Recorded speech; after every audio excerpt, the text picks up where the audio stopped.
Coming to you live from their studio in South Florida, Twist Gaming. Featuring lead broadcaster, Matt Koza. Co-host and creative genius, Josh Perry. Co-host and interviewer extraordinaire, Ann Lazito. Co-host and marketing mogul, Aaron Murphy. With appearances from special guest, Lucy. Welcome to Twist Gaming, where you get to play board games with us. Good evening, everybody, and welcome to Twist Gaming. Thank you very much for joining us tonight for our Twitch Plays Middara, the Unintentional Malum. As you may have noticed, we are looking a little different tonight. We're looking sexy. Tonight kicks off our spoopy Halloween week. Woo! So we had one of our amazing viewers, Ice Chamber, donate this fantastic cat suit to the show. Look at that. And then, never one to be outdone, Joshua decided he was going to compete. Bam!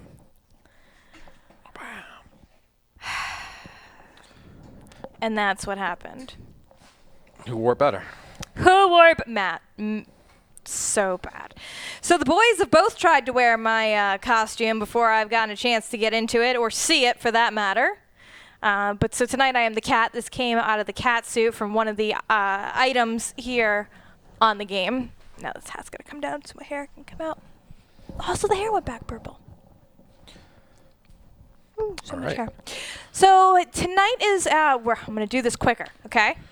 Tonight is an interactive playthrough game, and what that means is that you folks at home get to play as one of the characters. You'll be playing as Nightingale. You can check out the gear link at that spot right there. You can interact in the game in a couple of different ways. We'll be discussing this. The show is live, so we want to hear you join in, jump in, give suggestions, and let us know what you want to do with your character. Nightingale is a magic build. She mostly attacks using organic liquefy and gore shot. And those are these two things here. They're also on that gear image as well.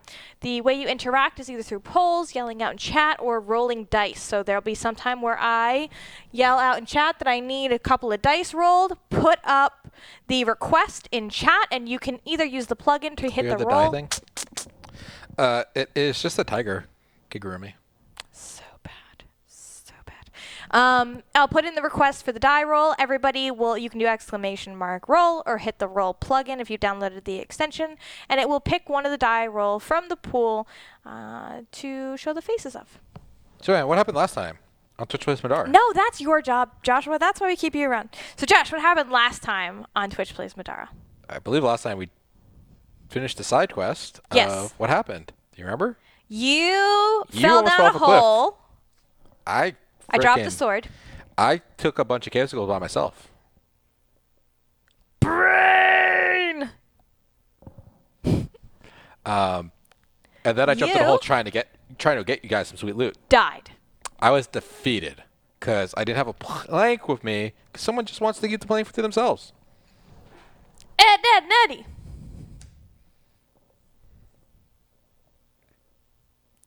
Welcome with my co-host, Ubiquitous Plank.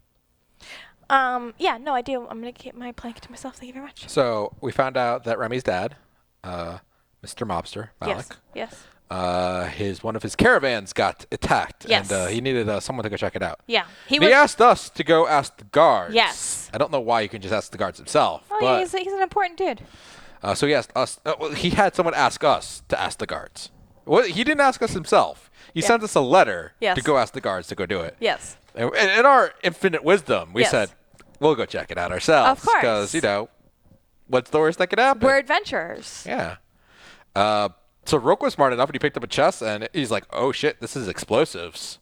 And he threw it, and then he made a cool hole. And he's like, oh, that hole's filled with casicles. I'm going to go kill them all by myself because Rook's a badass. It's because he couldn't get over to the other places. Yeah, go ahead, Cave Skulls. You're the one that went to go get a sword on the cliff, and you're like, I did. I'm not smart enough to know this cliff's going to fall from under my feet. And then you lost it. Well, I have wings. I'm not used to ground and stuff. Exactly. And then Zeke just got covered in glowing balls.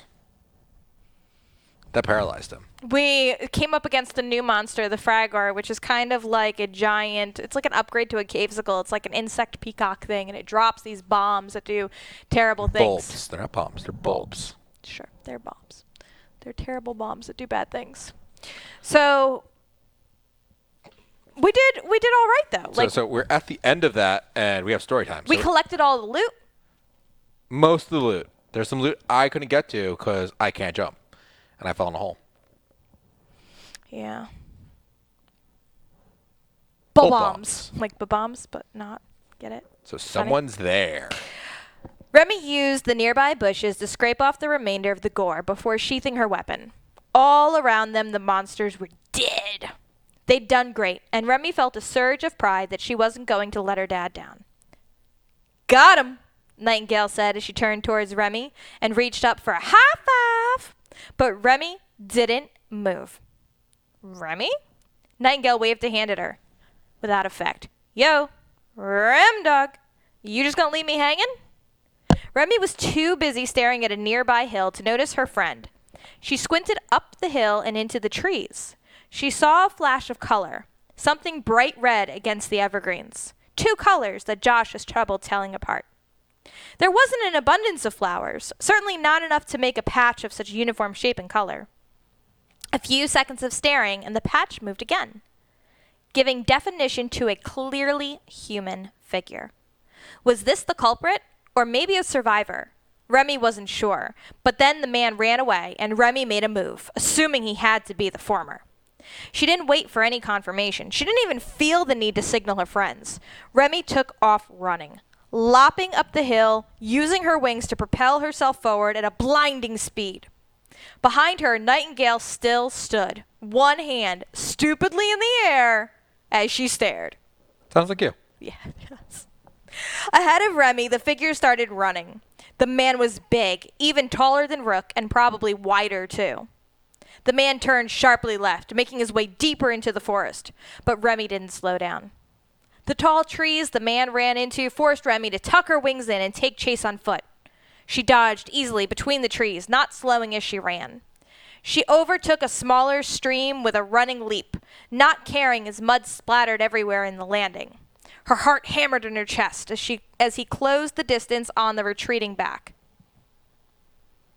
Where Rook's advancement had not robbed him of his speed, this man was more hulking than graceful. He snapped branches and crushed saplings, leaving a very obvious trail. There was no way he was going to get away. Hey! The man ignored Remi's shout, but he couldn't ignore the sliding tackle that took him right in the ankle. All that weight turned into a tumble, tearing through the dirt and short bushes with equal disdain. The man landed in a sprawled, moaning heap. Remi, on the other hand, had landed far more gracefully. She drew her weapon as she approached the man, walking slowly. She was fairly sure the shouts and pounding footsteps in the forest behind him were her friends catching up. It would be better to confront this man with some backup. Why the hell were you? Remi didn't finish, freezing in place as she heard a quiet click from beneath the man she'd sent to the ground. The massive man had rolled onto his back, his face and scraggly beard covered with mud. A single long scar ran almost the entire length of his face, crossing over one of his eyes and down to his neck. The eye looked like it might be glass, though Remi's attention was mostly focused on the gun aiming at her face. It's a really good guy looking face, right? Yeah. He's a good guy, right? Obviously. Remi dropped her weapon, which was dumb, too, stepping back a few steps, raising both hands. Easy there. The gun was intricately carved, flintlock pistol, deadly looking and beautifully crafted. Although Remi knew that as long as you had a little bit of distance between you and a flintlock, their accuracy is absolutely terrible. That's right. The man rolled onto his feet, the gun never losing track of Remi. He grinned with wickedly pointed teeth, almost like a shark. You stay right there. Don't move. If you follow me, I'll shoot you. Got it? Got it. Remi held very still, staring into the barrel. Good girl. The man backed up for another few paces before turning and bolting suddenly away. True to his word, Remi didn't follow. Should have been true to her word. No. A few seconds later, a Nightingale came bursting through the trees behind her.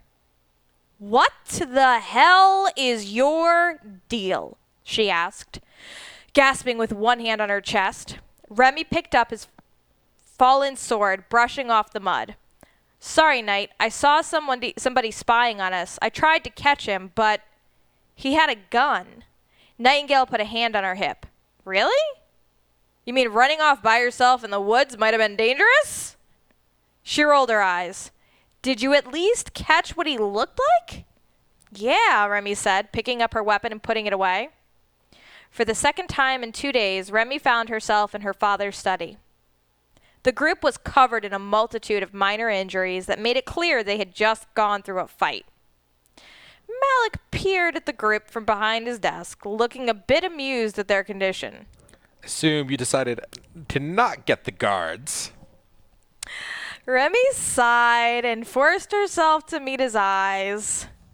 This would go easier if she just told him the truth. "See, I read the letter.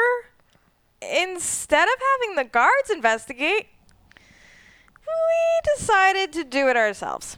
Really? Malik didn't sound angry with her. Rather, he sounded concerned. That wasn't safe, sweetie. Anything big enough to stop that caravan could have killed you, too. "We know." She reached back, rubbing one sore wing. "You were right. It was attacked. It was clearly not an accident. It might have even been too much for your guards, too. We got some information for you, though." Malik looked up with excitement. There was a suspicious-looking man at the scene. He had this wicked scar all over the right side of his face, drawing it on her own face with her finger. Did he hurt you? Malik asked seriously, standing and putting a hand on his desk. "He pointed a gun at me. I'm sorry, I couldn't capture him for you." He did what? He pointed a gun at me? Was he mad at her? Remi felt the sense of pride she had of helping her father wash away, replaced with worry that her dad was going to yell at her. He pointed a gun at my daughter? Malik asked no one in particular. His eye twitched, something that everyone caught, and a dark silence overtook the room as Malik's eyes glazed over in thought. Remi nodded slowly, glancing briefly toward her friends. He didn't shoot me, though. I mean, he could have. It could have been worse. You've done more than I could have expected, Malik said, cutting her off abruptly. His voice was audibly restrained, and Remi still felt like she had done something wrong. Then Malik met Remi's eyes, his face lacking any emotion that she could read. Your institute education appears to be paying off. I'm impressed. Are you mad? Remi asked, her voice high and timid. With you? Malik smiled. Not at all. You proved yourself more capable than I could have imagined. Remi made a little sigh of relief. Unfortunately, Malik drew out one of his black ledgers and scribbled something there. a former associate of mine cleared his throat. Thank you all for your help. I will be able to take steps on my own from this point. Then Malik got up and leaned in close to Remi, resting a hand briefly on her shoulder. Maybe stick to just delivering my messages next time, okay? Yeah, Remi rose, and her friends all did the same. I will. Mark the story flag, culprit identified on the adventure sheet. Return to story round, Romstead exploration. So that is what is today's date, the 24th? 28th. Hey, I have no idea what Or today Spoopy is. Week. Spoopy! The story round for the Romstead exploration is one that we kind of discussed. That's when we go back to town You go shopping. and go shopping. And we kind of do our shopping a little bit in the pre-stream. And we went through and decided that for this time, Nightingale didn't want to purchase any upgrades for this time. I got the weapon upgrade that removes the heavy tag, giving me back my 1 movement, and you picked up a new Skill that is going to do things with courage. Yep. How much money did Zeke have? Zeke has 55 gold. Okay. not gonna buy anything right this moment. So you and I were talking a little bit before the show. Yeah. And at this point, we have the option to continue on a main story or to do a bounty. Yeah. Now, the game came with one level 2 bounty. Yes. And you are saying that we have one shot at the bounty. I believe we do. So the suggestion that you're making is to bypass the bounty for now to allow us to level up a little bit more and improve our odds on the bounty, because this bounty will pop back up as an option here in the future. So we're going to do venture forth. So as a group, we're choosing to venture forth. And the main quest, which is Murdered Informant. That's a cool outfit. It's in your book all highlighted. Look at you. This one I didn't need. Okay. So I'm just gonna, let's see if I can. Oh, it'll probably green screen if I put the cool picture. I like showing off the cool pictures because Put it on the board cam. The art is really cool. Yeah, that bounty sounds hard. We can just put it there. That works too. Look, that's Anne. If Anne didn't get murdered by having children. So I do like the art in this book. Sleeve tattoos. That'd be cool. Oh my god, that'd be so painful. I would chicken out. They stopped at a street vendor for dinner before making their way back to Malik's mansion. Remi recognized Malik's personal guard even from a distance. There were at least half a dozen men congregating outside the mansion. Every one of them wore black. Black cloaks or black armor or black masks. What do you think's going on? Nightingale asked, her voice barely a whisper. Do you think we should come back later? Maybe? Yeah? Remi thought about it for a few seconds and shook her head. No.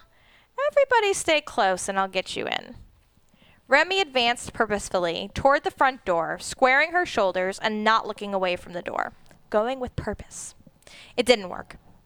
One of the men stepped in front of her, blocking the door with broad shoulders. Sorry, you can't come in. Like hell I can't. Remi ducked under one of his arms. It's my house. As big as he was, the man seemed surprised by her determination. He actually dodged out of her way, and Remi was able to shove on the door. It was unlocked and swung in with the violence of her pressure. None of the house servants were in the entryway, though. There were a few startled guards. They moved as though to lift their weapons. Remi glowered at them. What are you going to do? Attack me? Doesn't my family pay you to protect us? One of the guards whispered to the other, and they both relaxed. Then they lowered their weapons, reluctantly getting out of her way. A little feisty, aren't we? Fiery. Zeke mused in awe that Remi could be so commanding. I think feisty was just as good as fiery. Well, it's my place. I should be able to come and go as I please, Remi said with a quick glance back at him. Fair enough. Zeke replied. Remi still remembered the house, and so she had no trouble leading the way. She could hear voices from further in, probably the courtyard. One was her father's, though she couldn't place the identity of the other one. But it was a female voice. It couldn't have been an accident, the woman said. Whoever took it knew at least one of the combinations. FYI, this is the voice of the girl in the picture. I know. Okay. Do you hear me? I know. The evidence for that was clear enough from what was left. We need to take the firmest possible action before the situation gets away from us. They might bring the thing to my estate next. The female voice was practically screeching. Oh, I should have been more fiery.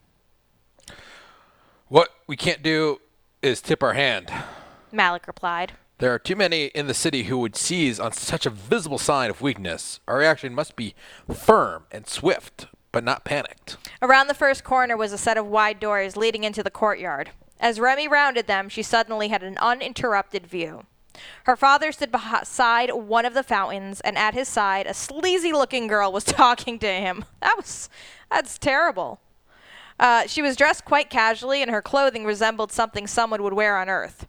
Ripped jeans and a half-open leather top. She was lithe and thin, with full-sleeve tattoos of twisting plants rising up both her arms. Her hair was bright green, and a pair of pointed vulpine ears emerged from the side of her head. Dad? What's going on? Remi called from the doorway, glancing inside. There were 2 more guards inside, though they wore white and blue colors and flanked the woman instead of her father. Remi, you're safe. Malik looked over at her, and Remi made her way over. Her father embraced her with noticeable relief. Thank God you're okay. Grace Zhang said she hadn't seen you, and I was worried. We're fine. Remi looked up at the stranger, confused. Grace Zhang? I didn't even know she was actually expecting us. How would she have even known we were here?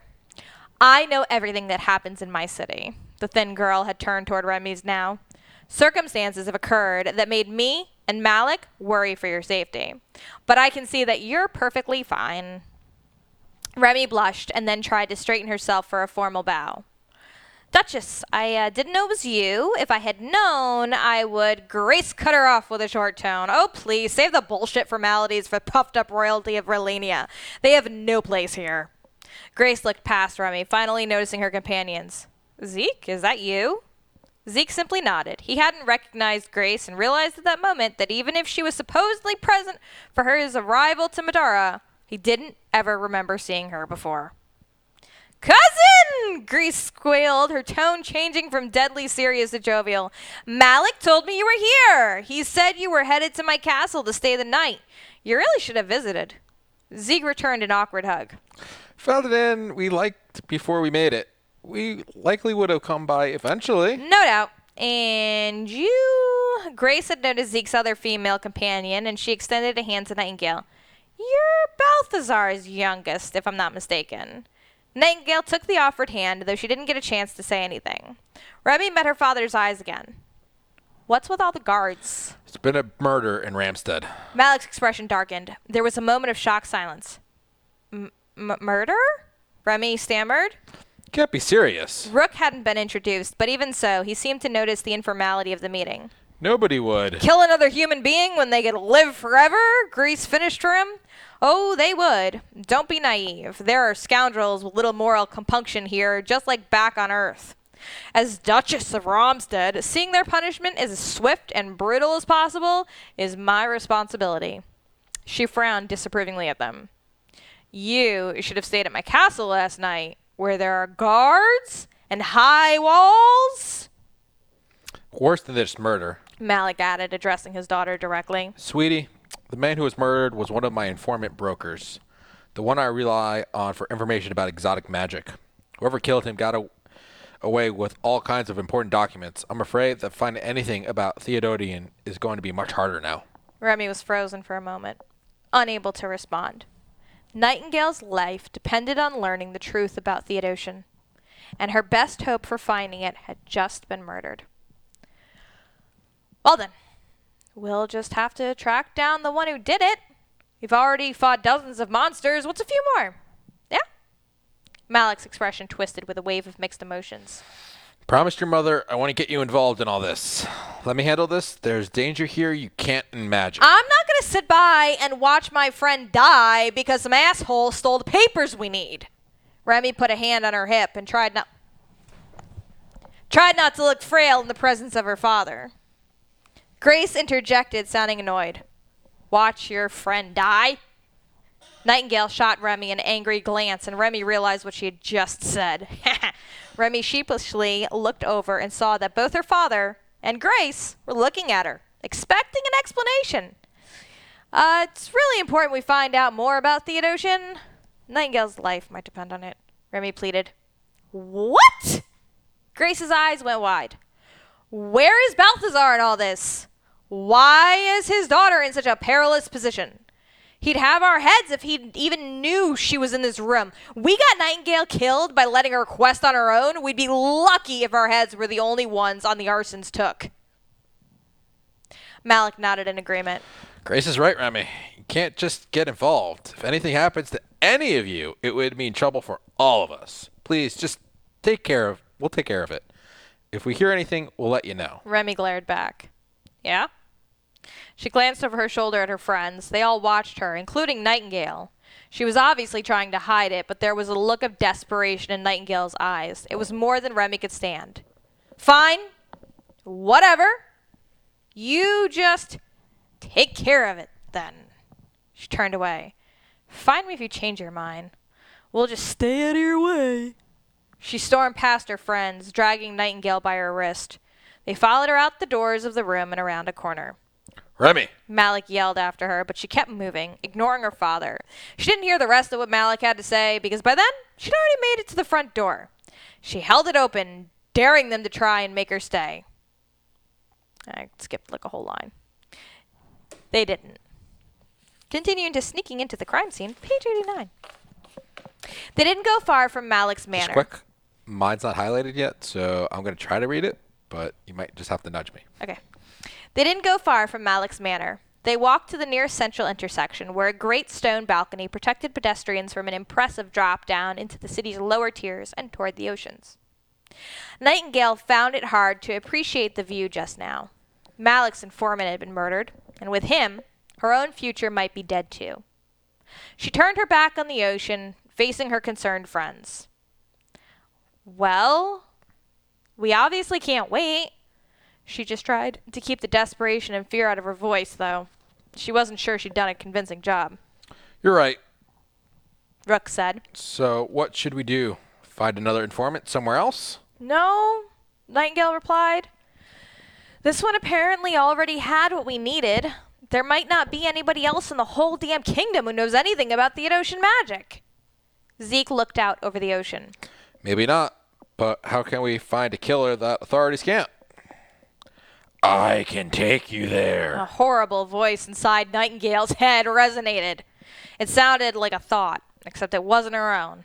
There was a distinctly alien quality about it, one that produced an involuntary wave of nausea along with it. Startled by the voice, Nightingale jumped back, striking the stone railing with her tail. She didn't fall, though it did sting painfully where she'd hit her tail. She looked around but found only her friends staring at her. Theodosians leave a stain on your world wherever it goes, much like humans do. With each new word, a wave of nausea hit Nightingale, making her feel unsteady. How could a thought sound so smug? So full of itself. She wanted to hit something. But the only thing in front of her was Josh, looking dumbly at her behind a cigarette. Why don't you come out so I can kick your ass? Nightingale said with a panicked voice. Zeke looked around and then back to the princess. Night, are you okay? She stumbled and then clung to Zeke's arm so that she wouldn't fall. It's talking to me, Nightingale said, feeling sick. Her friends all glanced at each other, their eyes full of worry. Night? Zeke mumbled, putting an arm around her. Are you okay? Nightingale didn't say anything. After a few moments of silence from the Maluma, Nightingale regained her composure and stood without Zeke's help. It's talking to you? The Malmuma? What? It's now a Malmuma, forever. Rook asked, glancing around them nervously, as if the creature would appear at any moment. Nightingale nodded, her eyes wide. I heard it back in Balthazar's study. I was hoping that it was just... She shook her head and trailed off. What did it say? Rick was curious, though he felt a little bad about it. It doesn't matter. It's gone now. I'm okay. Nightingale's color slowly started to return to her face. Zeke looked concerned, but he didn't ask about the voice in her head. Instead, he proposed a plan. I suggest we just find out where the murder happened. Zeke wearily watched Nightingale, his cigarette drooping to one side of his mouth. Cousin rules the city, right? If the murder is such a big deal, I bet everyone is talking about it. We could just ask around and see where it happened. Crime scene shouldn't be a good place to start. Nightingale nodded. Maybe we'll get lucky, and the murderer left behind the info we need. Seemed like wishful thinking, but Nightingale didn't much mind. They found the informant's house after less than an hour of searching. Zeke had been right. All he had to do was ask, and anyone who knew his family was happy to point them in the right direction. They found the house on one of the lowest levels of the city, only just above the ocean itself. Unfortunately, when they arrived, the house was guarded. Outside, its doors were flanked by two men, though they were clearly not with the city watch. They wore the same black as Malik's house guards and lurked near the house instead of standing out in the open. You guys wait here. Remi slid her tools away, straightening herself. I'll talk to the guards, then let you in from the inside. Yeah. Rook frowned. Are you sure, Remi? Those aren't city guards, and it's already dark. You sure they won't try something? They're Blackhand. They'll know Malik's daughter, even if they've never met me. What's listen. the Black Hand? Zeke asked, glancing once around the corner at the guards. Sounds like a shady group. It's my dad's organization. Remi's confidence faltered at Zeke's mention of them being shady. I know my dad's in charge of the group. I think they must be spies or private contractors for the aristocracies. She shook her head vigorously. We have bigger problems right now. You guys hold on. Remi left them. Yeah, that's a super shady response. Zeke scratched at the back of his head, watching Remi approach the Black Hand guards from afar. Dad looks like a super villain, and he has henchmen. That's strike 2, I think. Rook held up a hand with an angry shushing noise, and Zeke went silent. They watched as Remi strode out into the street, walking straight for the door. Excuse me. Excuse me, you two, she called. I have a message from my father. Malik? Nightingale watched a few minutes of tense conversation from behind a stunted shrub, not moving so as to blend into the shadows. Zeke and Rook waited beside her, all three of them ready to spring to Remi's aid if she needed it. She didn't, and soon enough the guards left in a hurry. After they'd left, Remi entered the house, and a long minute passed before her face appeared from the now open front door. She waved at them urgently to come toward her. I didn't fully get through highlighting this last page here, so... No way! Good job, On your sheet. Nightingale said as she moved toward Remi. What did you tell those guards to get them to leave? Nightingale stopped talking as she neared Remi and saw her face. It was pale, and Remi's eyes were wide, irises lost in her brown pupils. Nightingale was about to ask what was wrong when the stench hit her, and she nearly doubled over to retch. The odor was so heady and so thick she could practically see the haze floating through the house, like rotting, half-cooked meat left out long enough to get maggoty. Sweet Jesus, what is that? Zeke sounded just as queasy as Nightingale felt. It looks worse than it smells, Remi answered, her voice barely a squeak. She wasn't lying. As the group shut the door behind them, why would you do that? Nightingale had to pause to take in the gruesome sight. If Nightingale imagined what it might be like for someone to explode from the inside, she wouldn't have been far off. Blood and bits of flesh coated every surface of the small front room. It was concentrated around a desk and chair in a series of gruesome splatters. Where much of the wreckage was mercifully blended gore, there were frighteningly human pieces scattered about too. Some bits looked like they'd almost been cooked, while others were raw and had flies buzzing around them in low circles. Nightingale found a clean corner of the house to vomit. She spent several minutes hyperventilating, trying and failing to ignore the smell. When she finally returned to where her friends were, she found them investigating. They were huddled around a black ledger. Behind them, Suri was floating and reading the ledger over Rook's shoulder. Suri was still formed of light, and the violet glow she brought made the room seem even more ghastly. Nightingale swayed a bit, and she listened to Rook read. Anzu of the Pure Waters recovered 19 talents of gold, Pascal's scepter of rubies, Lord Biru, 1 carved puzzle. Suri cut him off. Those names should not be here. She flowed across the room, glancing about.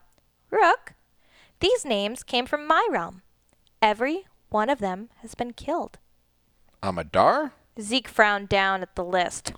There are that many of you here? She nodded. We are all subject to the rules of this world in different ways. Those are all dark names, but that does not justify the way they died. Blue storm clouds seemed to roll about Suri's feet, cracking with thunder that didn't produce sound. That might be property stolen from the dead. Dangerous spoils. Rook, your kind should not tamper with the possessions of creatures like these. Rook shut the book, tucking it away into a massive pocket. So what? This guy was peddling rare and dangerous artifacts? Maybe someone or something killed him for the Rook artifacts? glanced around the room. I mean, I don't see any of them here. Zeke shrugged.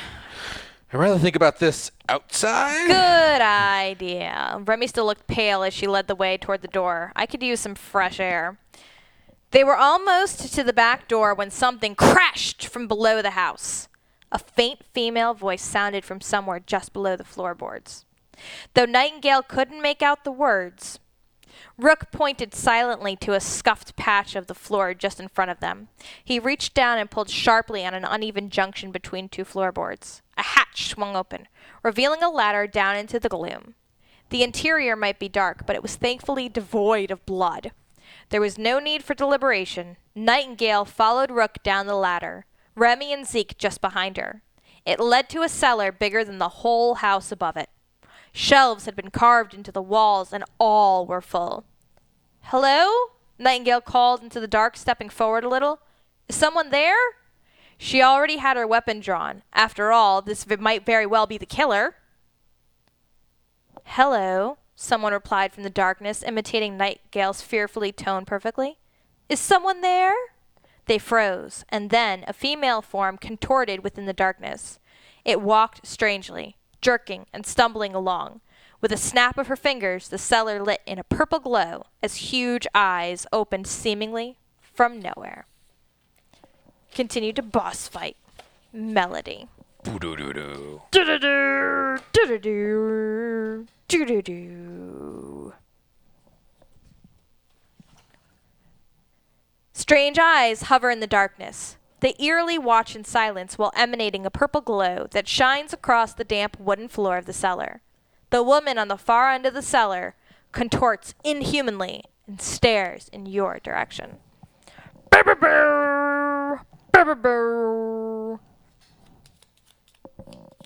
You have my board cam. Give me my board cam remote. Ah, that's rude. Alrighty. So we've just crawled down into the cellar.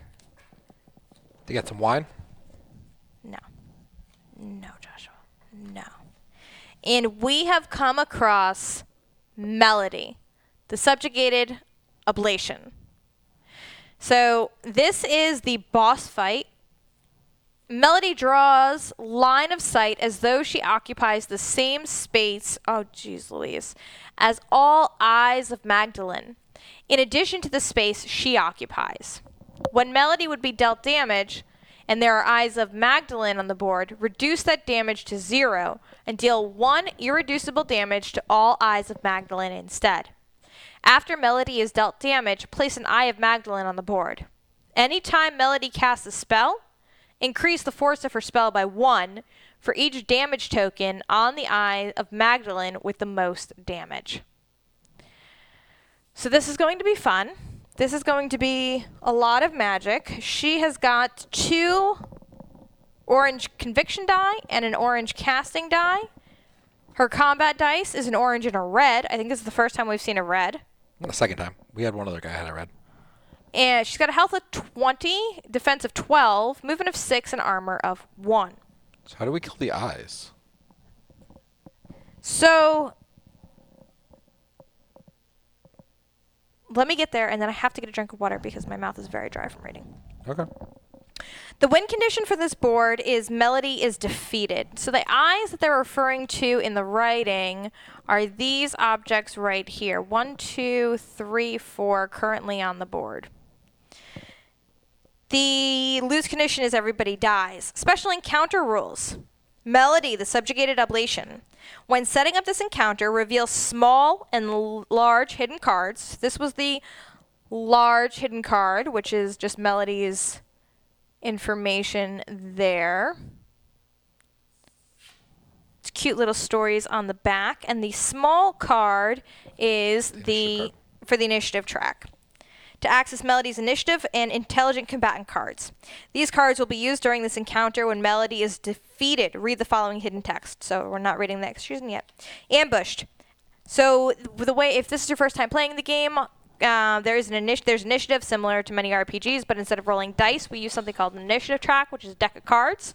So let's deal out the initiative track to decide turns, because there's something special we do after we... Tell me when to stop shuffling. Now. So Rook is going to go first. Then Remi. Okay. Then Zeke. Okay. Then Nightingale. And then the baddie. So now, after dealing the initiative cards, move Melody up 1 spot on the initiative track. So Twitch, you guys are going to go after Melody. Eyes of Magdalene. These tokens represent the magical presence of an otherworldly being Melody has brought to this realm. These tokens may be attacked as though they were a figure. In addition, an adventurer may occupy their space and may attack them while occupying their space. These tokens have 5 HP, Okay. 10 defense, Okay. no armor, Okay. and a conviction value of 2 purple die.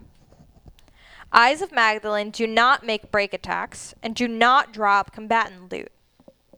If Melody ever places an Eye of Magdalene, players roll 2 purple die and consult the chart below to determine how many tokens are placed.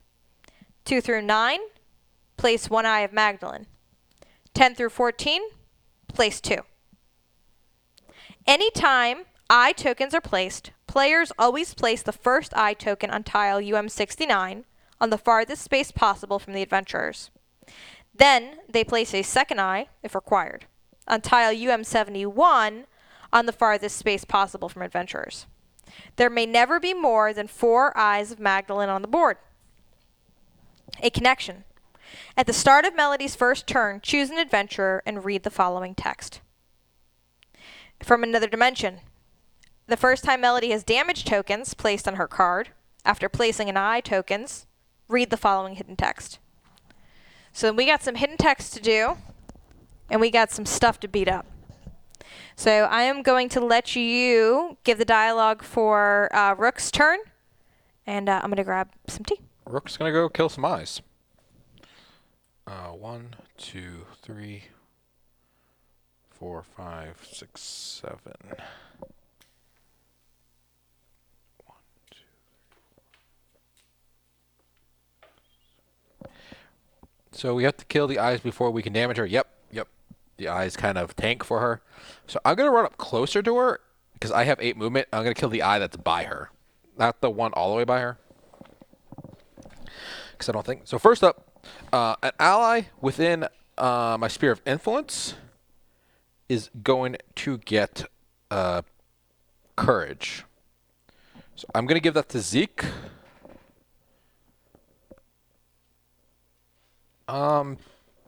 And did it say to restore after the side quest? No.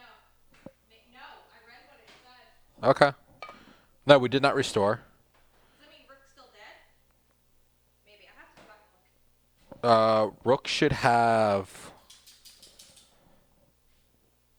at least... I would think if it was a side quest, we would heal back up fully. But I would at least come back with half health for the next encounter.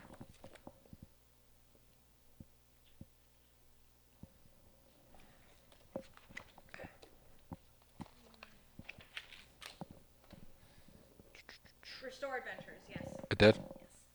Okay, yeah, we got restored. All right, so we're all at full health. So Rook's gonna move all the way across the board to right here. I'm putting a barrier on Zeke and courage on Zeke. What does courage do? You have the tokens, but courage is gonna give all symbols on the dice.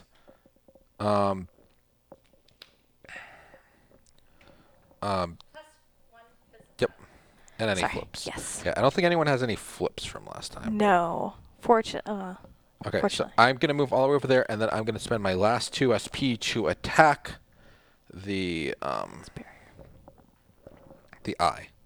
So I attack with 2 teal dice. It's got a defense of 10.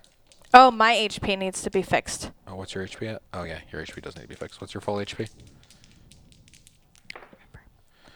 Oh, that was a horrible roll.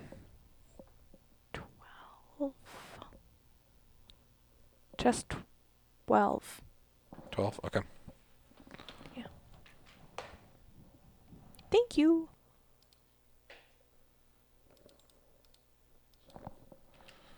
Do I have anything that gives me a reroll? Yep. If my attack miss, I can reattack with the alignment machine. So you're attacking that Eye of Magdalene? Yep. So you're going up against a defense of 10. What did you roll? It's dead. What did you roll? I rolled 2 8s, so it's a 16. I rolled 4 shields, so it's an extra +4 damage. I rolled We're done. 2 stars, which is a +2 to the roll. It's dead. So Is it dead? it's got an HP of 5. I was joking. I was being sarcastic. Is that what that is? I went from like the worst roll I could roll on my 2 teal dice to the best roll I could do.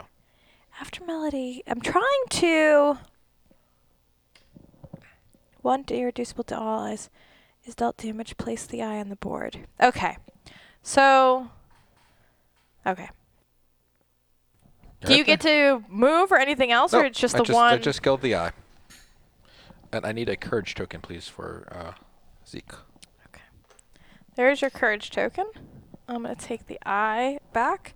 I'm going to throw my hair to something that resembles a ponytail. All right. Next up is your turn. Drum Dog.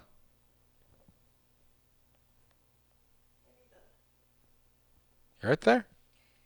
Well, I'm trying to just get my hair out of my face. I could have used a big clip, but I don't have it, and I'm not putting a binder clip in my hair, so before you even suggest that idea.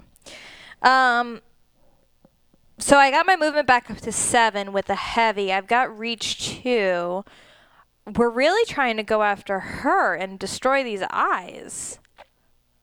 I can't reach her. 1, 2, 3, 4, 5, 6. Makes sense to just destroy eyes right now. 7.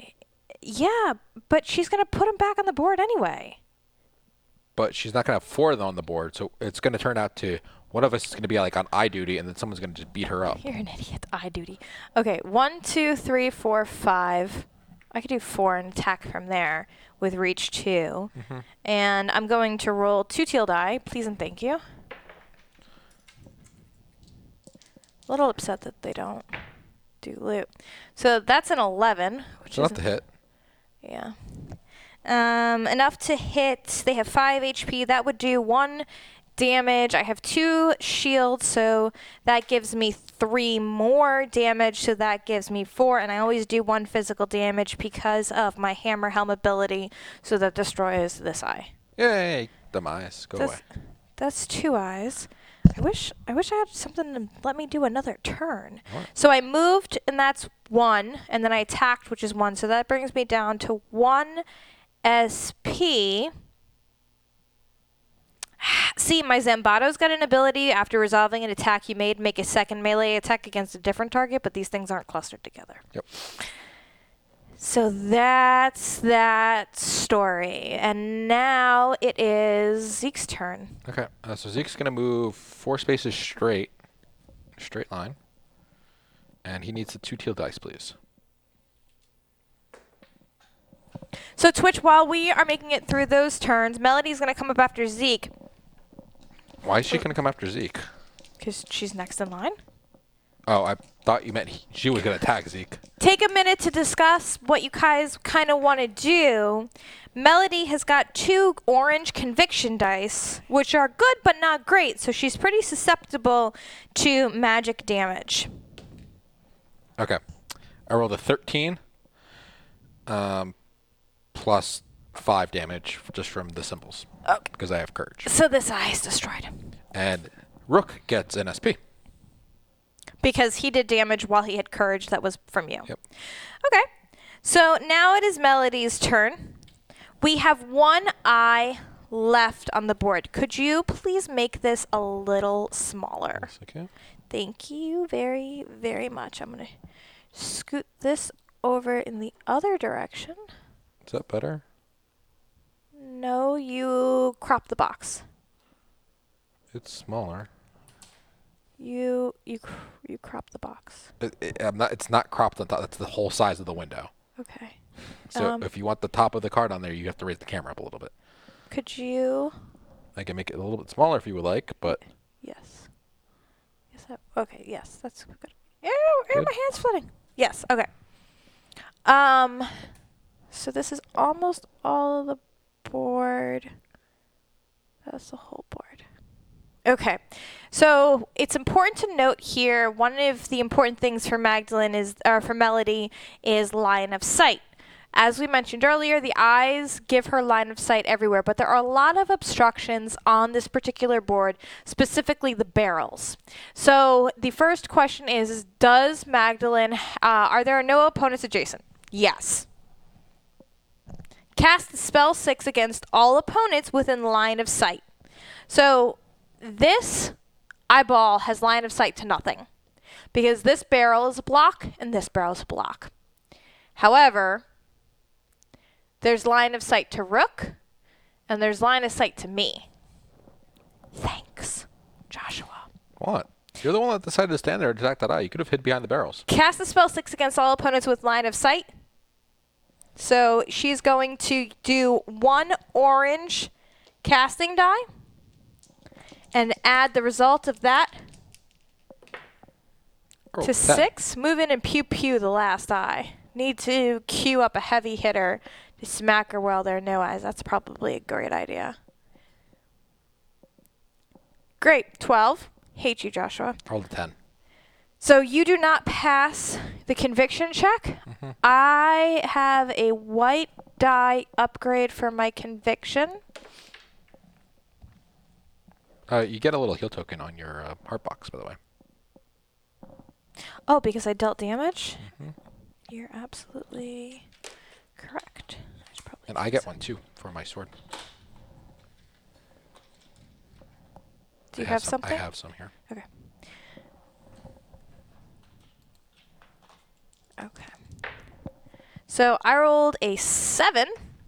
So you also get affected. And my books add +1 to my roll, but that only brings me to 8. So. All right. So what do we get? We get condemned. What's condemned? Unless I can figure out how to reroll that 1 on the purple. Hold on. You're within the sphere of influence of Twitch, so they can tap their wand to give you a reroll. Oh, that would be cool. And it's going to refresh on their turn, so it wouldn't hurt. That would be really nice if I could use that reroll to. So what's condemned? What does that come from? The reroll. The sphere of influence from their wand, and you can roll any die besides the black die. Oh, that's right. Yep. Okay. Cool. Thank you. Done. Tapping. Rerolling the purple. I can only get. She rolled a 1 again. We're done with that whole conversation. I'm so sorry. I'm so embarrassed.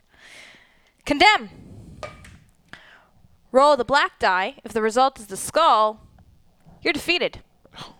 Fuck. There's yours. Here's mine. Great. That's lovely. Is an ally yourself? Yes. I'm using my magic bomb. Perhaps reroll with the other You hand. have to use it on your turn.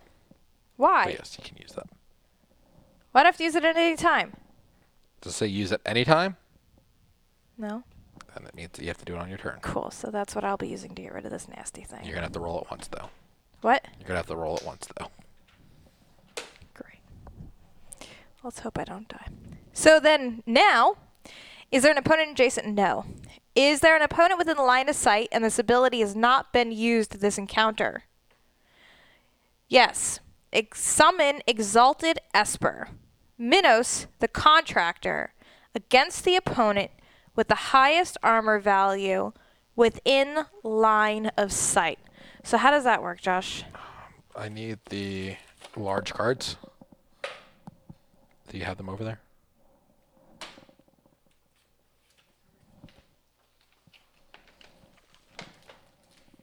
So is there a large card for that character? This should be. Eek.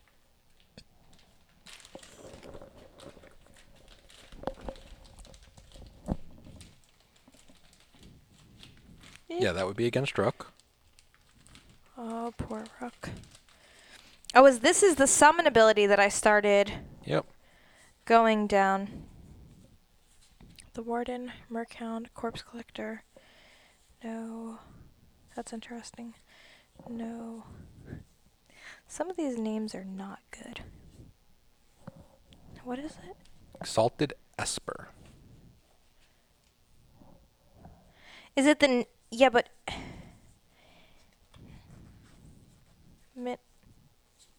It's none of these, so...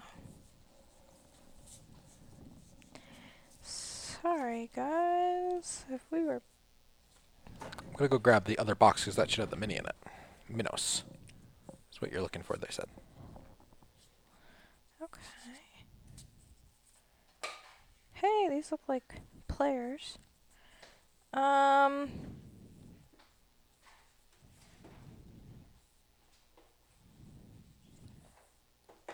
So, no?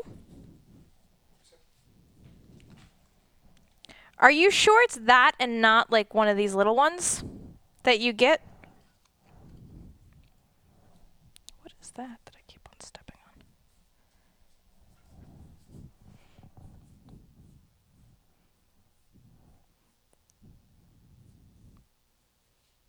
I'm having a real rough time taking you seriously right now.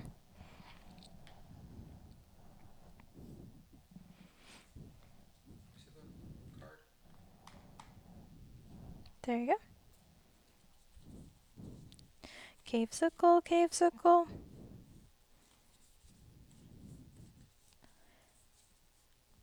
Animate, Warden, Mercount, Whopper. Things we haven't seen yet. Animate, thing we haven't seen yet. Another thing we haven't seen yet. That one's 2. But these are not the things that we need. Don't put that there. That's how you get lost. Oh, read the text at the beginning of the thing. There's text you're supposed to read at the beginning of her first turn. Oh, at the start of Melody's first turn, choose an adventure and read the hidden text. Choose the adventure. Rook, I guess? I don't know. Okay, hold on. I concocted these all up.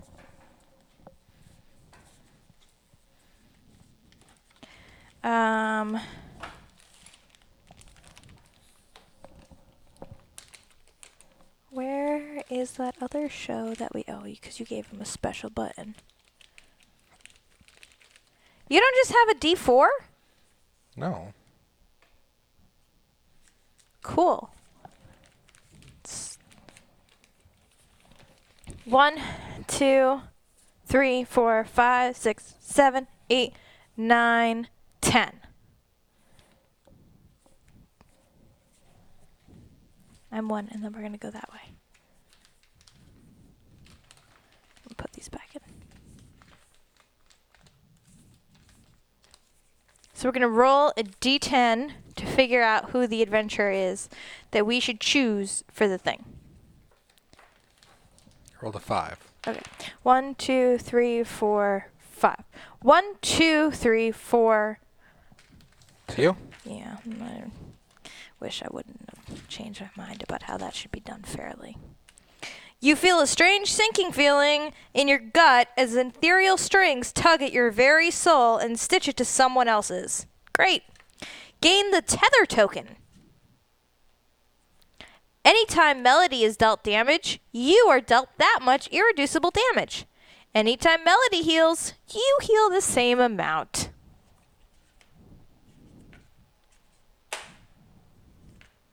Okay. Sucks. Now you could use that status effect thing to get rid of that instead of the other die.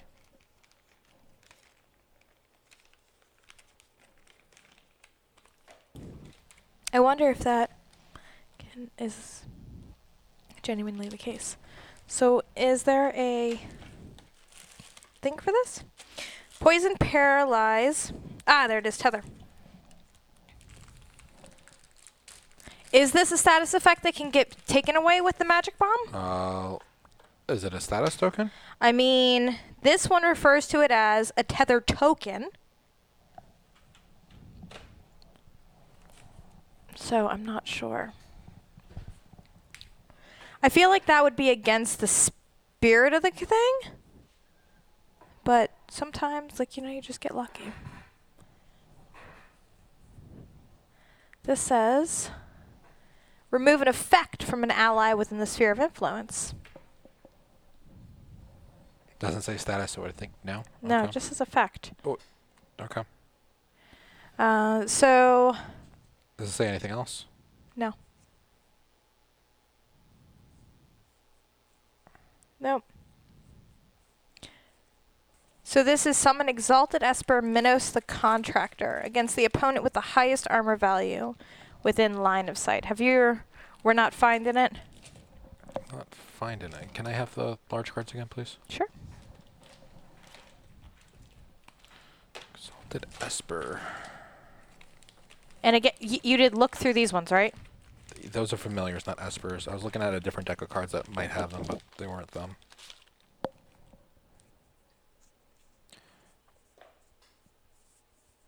Alright, what does she do after that? Warmer or colder? You're hot? Cold. You asked if I can make it warmer in here. Yes, because I'm cold. Oh, you are cold. Yeah. I thought you said I'm cold. I can't process anything right now. Whatever. Yes, I said I am cold. If you would be so kind as to make it warmer in here, the opposite of cold. You want me to sweat my balls off? Josh, will you mind sweating your balls off more? You're not wearing enough clothing, and I'm cold. So, okay, thanks. Bye. Nice knowing you. Yeah. Why are you looking? Okay. So after that, it's going to be, is there an opponent within the line of sight? This doesn't have a continue down.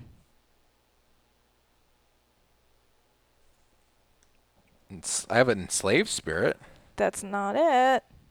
Cast the spell 6 against the opponent with the lowest conviction value within line of sight. I don't know what.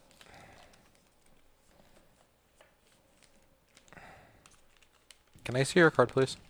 Sure.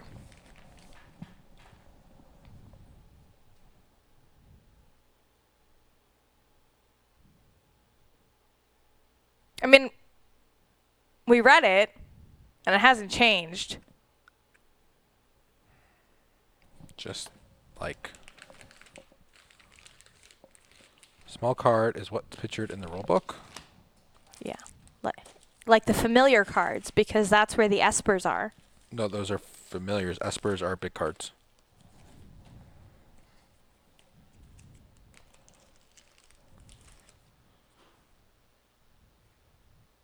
Yeah, these are all just familiars. An opponent within Sphere of Influence from the summoning character is dealt their 2 best conviction die worth of magic damage. Then, inflict condemn.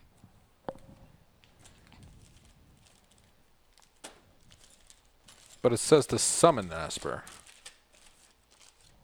which is different.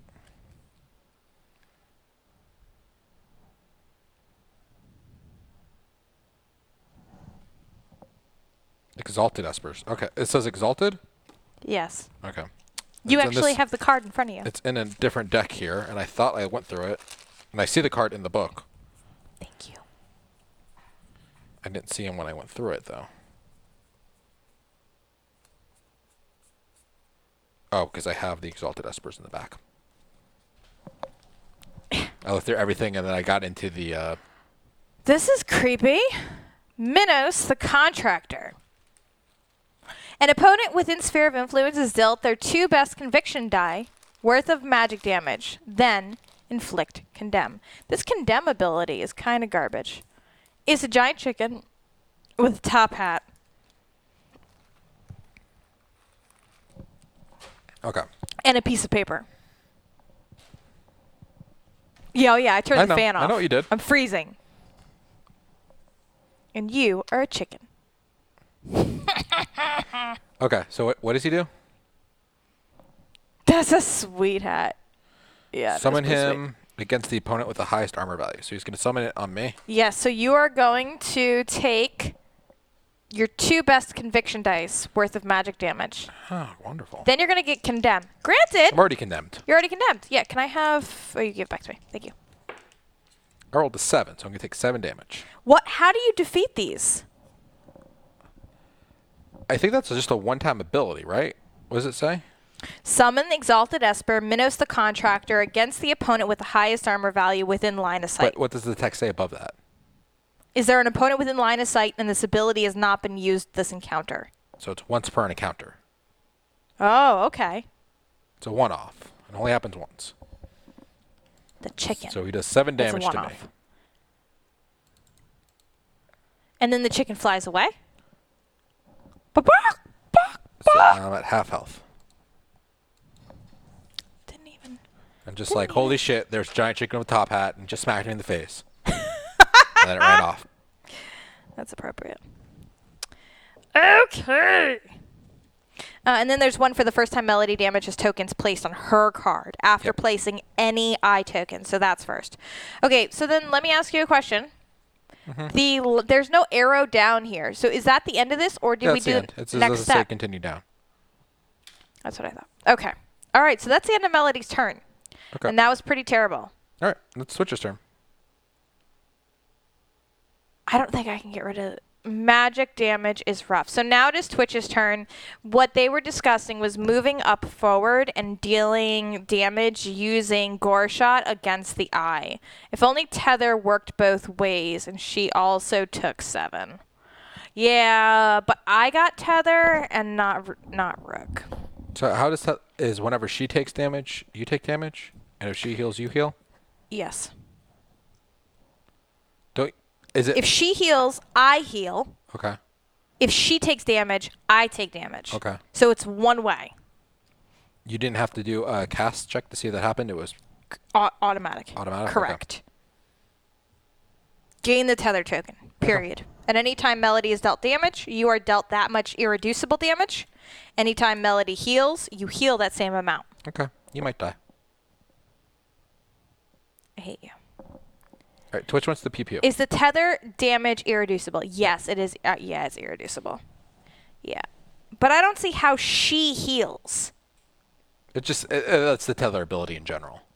So you can use tether with an ally. That's one of the skills I could have picked up was tether, or that Twitch could pick up as tether. Yeah. So they could tether with me. Why you? And then I have heal abilities. So I heal once every turn with my bodysuit. My sexy bodysuit. Don't do that. Okay, so now it's Twitch's turn. They want to try and move into line of sight of the eye. And pew pew it. And pew pew it. It's kind of behind this corner of the barrels. I feel like Twitch would need to be here in order to hit it. Hit it and quit it. And I don't think that Nightingale can get that far. Nightingale has a movement of 6. 1, 2, 3, 4, 5, 6 is as far as she's getting. 1, 2, 3, 4, 5, 6. So just move closer, and then she'll save the SP to do some liqua. Organic liquefy. 1, 2, 3, 4, 5, 6. So do you take magic when she's dealt magic damage? 1, 2. Or just physical attacks? Damage. Okay. Anytime Melody's dealt damage, you are dealt that much irreducible damage. Okay. So this is going to suck. I'm going to need lots of heals. Mm-hmm. But I got the heart box, so we can do this. And I cannot be condemned. All right, so that's the end of Twitch. That's the end of your turn. You've moved up a little bit closer. And now it is Rook's turn. Rook, you have condemn. That means roll the black die. I'm alive. No skulls. All right. I feel like I should go destroy that last. Is condemn a permanent status, or is that just do it and go? It's a status token, but it doesn't say, like, at the start of your turn, do this. You know what I'm saying? Say discard it. Status always happens at the beginning of the turn. That's the turn order. So if you look at your adventure turn order, it's Okay. That's the second phase. Okay. So you're not dead. Heal 1 because I have my bodysuit. Good for you. And I think I'm gonna go kill that other eye. So Anne, can you move me over to the other eye, please? move you over to the other eye. I want to cast. I want to cast. I'm going to cast Courage on. Are you within my sphere of influence? I don't think you are. Yeah, you are. 1, 2, 3, 4. I am before you move. Yep. Casting Courage on you. Okay. I like courage when I'm not fighting it. I don't want to cast Barrier on someone. I think I'm going to cast it on my. Status would have an and then discard notation. Yeah, Poopy doesn't. I'm going to go attack the eye. 1, 2, 3, 4, 5. Keep moving me. I mean, you can sit on it. I want to actually get closer to her. So, like, Where diagonally shoot. Closer to her. 1, 2, on the other 3, side of the 4, eye. 5. I try to remember where you were. 1, 2, 3. You'd get a break not attack. Go the other way. The way you were going. 1, 2, 3, 4, 5. One more. 6. And then one more. 7. Yep, right there. I have 8 movement. I go where the hell I want. I'm going to cast Barrier myself. I need another Barrier token, please. Sure. There you go. I feel like I'm about to die. Just in case you're I should have cast Courage on myself. Whatever. I cast it on you. It's cool. All right, so I'm going to spend 2 SP, and I'm down to 1. I rolled a 13. Does barrier stack? No. I didn't think so. I just have it 1 on each character. I don't think I could double Barrier. 13. Actually, sorry, I'm at 0 because I had 4, and I cast Barrier on myself. So I kill it because I have 13 plus 2 shields, which is another 2 damage, plus a star, which is another plus 1. Okay. So I get another token on my sword, and that's it. Cool. My turn. Mm-hmm. Great. May I have the black die, please? Can I take that roll? Because it was all 4 books. Okay. 3 books and a shield, which means I didn't die from the condemn.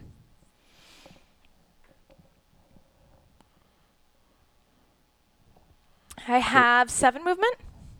How much is it? 2 to get out of these spaces? Correct. 1, 2, 3, 4, 5, 6, 7. Or I could do 6 and walk. Okay, so I have 4 SP.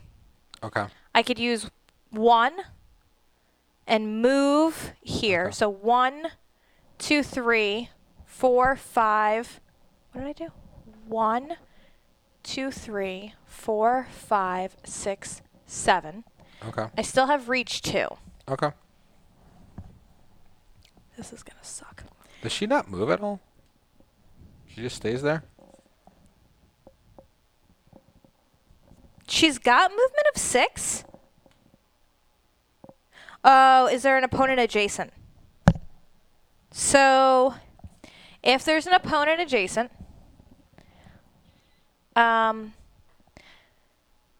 make a separate melee attack against each opponent within reach 2. But it's not adjacent. Then, swap places with the farthest opponent within line of sight and continue down. But we got someone adjacent to her because then she casts Condemn. Condemn. Condemn if there's no one adjacent. Which is poopy. Is there an opponent within line of sight? Yeah. Because we're in her face. This is interesting because, like, this is, are there no opponents adjacent? Mm-hmm. If there's an opponent adjacent, like, these are the 2 questions, right? Mm-hmm. Is there an opponent within line of sight? Like, how do you get to this question? Which one? This is just poor, I don't know. So the first node is, are there no opponents adjacent? Mm-hmm. So let's say there is an opponent adjacent. Like, then I skip this question, and then where do I go? Do I go to the next question down here? Yeah. You go to the next positive thing. Is there an opponent adjacent? No. So. Goes here. Yeah. Is there an opponent within line of sight? Yeah. That's weird. It's just confusing. Okay, I am going to smack her with my swords. The black die as well. Why? Because you empower. Because you're Zombato. Which is awesome for courage because it's +4. Yeah, I forgot to roll it last time though. Okay. She's gonna die. And I'm gonna die too. Fungal. Oh, this is gonna suck. Okay. How do I do this without murdering myself? You just murder yourself. I get an SP because you attacked. I can't reduce the damage. Nope. I have 1 health in my bucket. But I can't use it now. Just how much damage do you do to her? Let's calculate that first. Okay, 7 and 7. Defense is 12, so that's 2. Okay. 1 armor takes it to 1. Okay. Okay. I have 2 sets of 2 shields, which each of those gives me +3 physical damage. Okay, so you're at 7 damage so far. That's correct. And the books don't do anything for me do. normally. Yes. And I don't have any stars. And I have +1 physical damage from the hammer helm. So that is 7 by itself. Now, if I take the courage at 7, then 8 by itself with the +1. Because you're beating her by 1. You have 6 right. damage 8. from You're the right. shields. So I have 8. 9, 10, 11, 12, 13, 14, 15, 16, 17, 18. The shields don't count double. You use them for either or. Okay. 8, 9, 10, 11, 12, 13, 14. 14 damage. I'm dead. Yep. Can I take back my turn? To do what? Not die? You're going to die. There's no way for us to save you right now.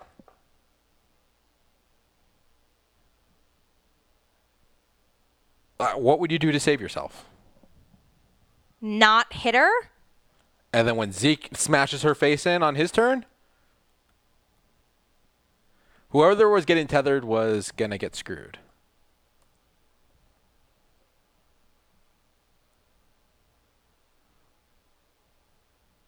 It's a good hit to go out on. What is wait? I don't know. I'm waiting for tonight. Look in the rule book and see if tether can get cured with the magic bomb. No. No.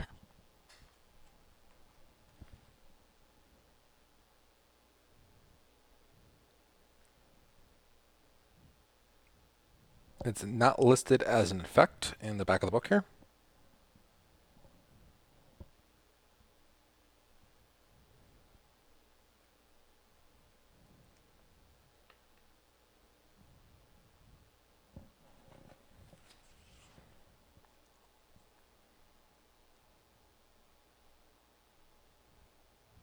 Token doesn't say status. You're right. Mm-hmm.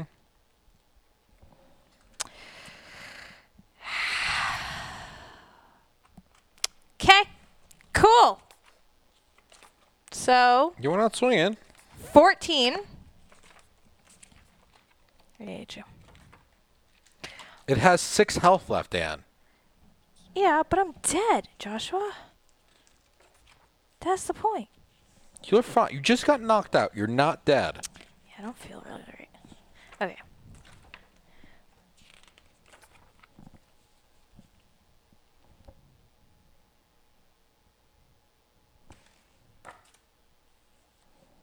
And now the hidden text triggers now, or she summons an eye. What does she do? Okay, so now it is Zeke's turn. Oh. No. So it's the first time Melody has damage tokens placed on her card after placing any eye tokens. Read the following index. Oh, wait a second. You're right. Melody draws line, blah, blah, blah, blah, blah, blah, blah. Oh, because you took out the eye. Mm-hmm. If there are eyes on the board, there's no eyes on the board. So the text says specifically after placing any eye tokens. She hasn't placed any eye tokens so yet. she took damage. So this first. Okay. Yeah. Anytime Melody casts a spell, increase the force of her spell, blah, blah, with the most damage. That's not what I wanted. I want... If Melody ever places an Eye of Magdalene, how does she place an eye at any time? Damaged. After Melody is dealt damage, place an Eye of Magdalene on the board. There we go. So she just got dealt damage. So we need she's to roll going to 2 purple place an dice. eye on the board. We're going to do that first. So Twitch, you are going to roll 2 purple die, and based on those results, we are going to determine whether we place 1 eye or 2 eyes. Maybe I should get bangs. Maybe I should get bangs. No. Oh, okay. All right, so that was a 3, which means we're only placing 1 eye of Magdalene. The first time, it goes on tile UM69 on the furthest space possible from the adventurers. This is... Kind of where it was before, I think.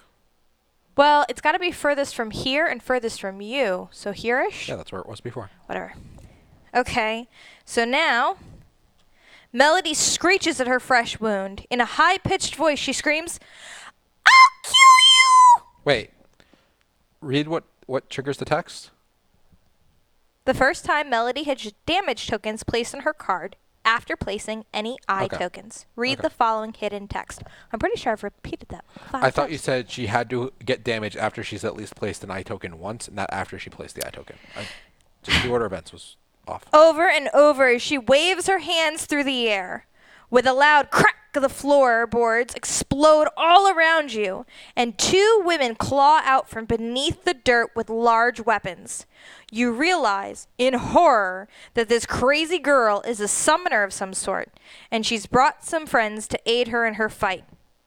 Spawn twin Savani, adjacent to the adventurer, who dealt damage to Melody.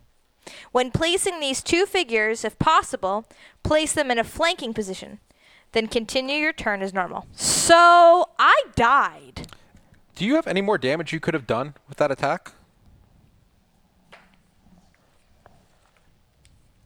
It just would have been really funny if you one-shotted her.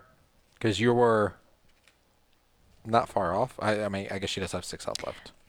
Exhaust. When making an attack, you deal additional damage equal to the difference by which you hit. So... That's only would be 1. I mean, I feel like I should still do that, though, right? Yeah, if you I'm should. going to die. And that's a different target. The other one is follow-up. Swap places with your target. Roll the black die. Deal 1 physical damage per shield rolled. Force 8 plus the difference hit. Yeah, do that.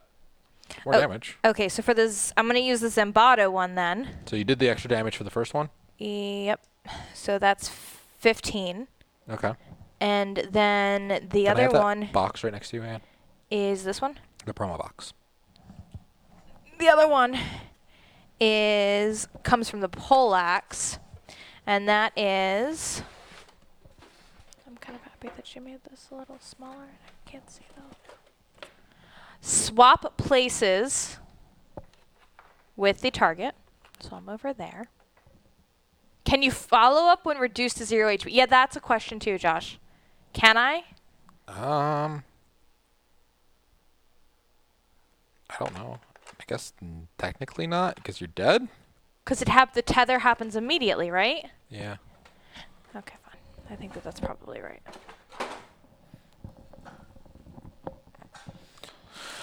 But the other one wasn't a follow-up, which just added damage, right? Yep. The Zambado was just out of damage.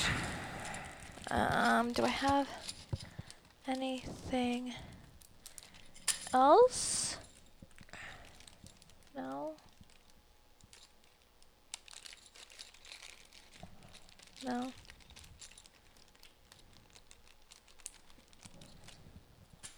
Do I get rid of the... Oh, these guys are nasty. Do I get rid of the heart that's on my heart box because I died? Yeah, it would have gone through it. Okay. But then the spawn twins go next to where you would have been? That's what I Go think. next? That's what I think.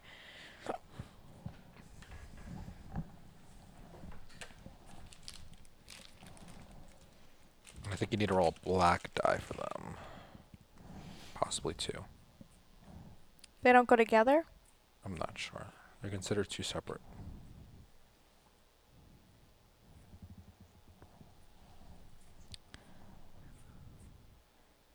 Twin Savani. There's just 1. Best friends. The twin Savani are two separate figures with their own HP. When spawned, spawn both figures. The first time, each turn, each twin Savani misses an attack, re-roll the attack roll.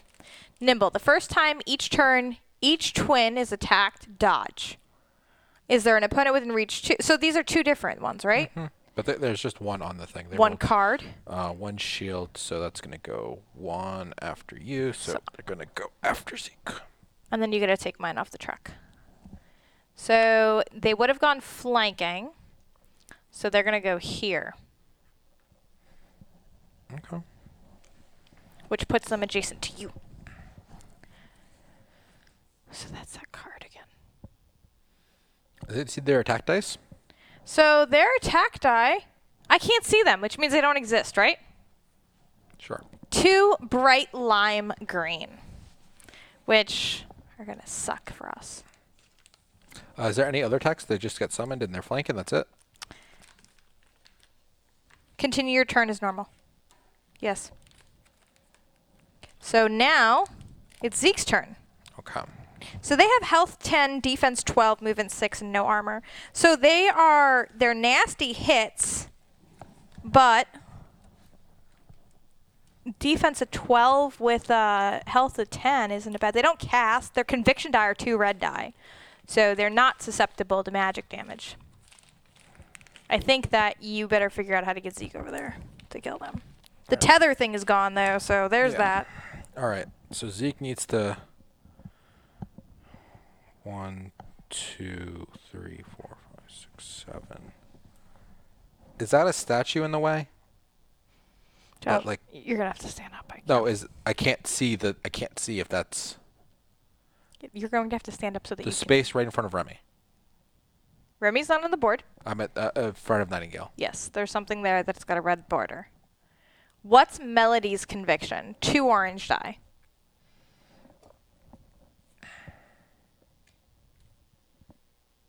Okay. I don't think I can make it over there. Because that stupid thing's in the way. 1, 2, 3. Maybe? 4, 5, 6. What's his movement? 6. 6, yes. You could move diagonally to the 1. Red one? 1, 2, 3, 4, 5, 6. No. You would make it 1, 2, 3, 4, 5, 6. I'd make it 1 space too far away. Yep. I could tap the sword to move diagonal, which would get me in range of the red one. because you would wind up. Eek, it doesn't go away. You would wind up. So question. Past that. Should Zeke attack one of them? Or should Zeke attack the eye so we could hopefully just kill her freaking face next turn?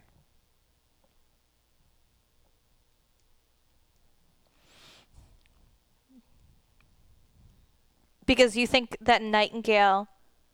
Well, because the twins are going to go next. Mm-hmm. We just need to survive through that round.